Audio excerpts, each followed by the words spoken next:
Welcome. In front of me is an INFINIX Note 12 Pro, and today I'll show you how you can capture a screenshot on this phone.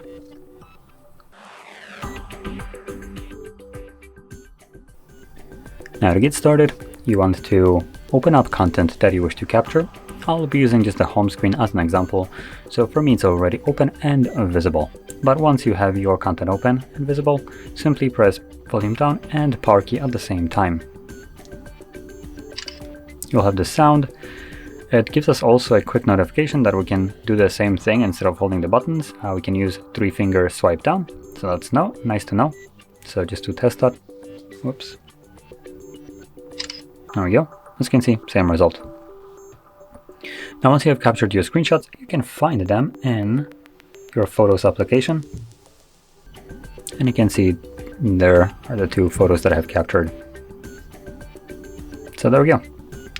So, if you found this video helpful, don't forget to hit like, subscribe, and thanks for watching.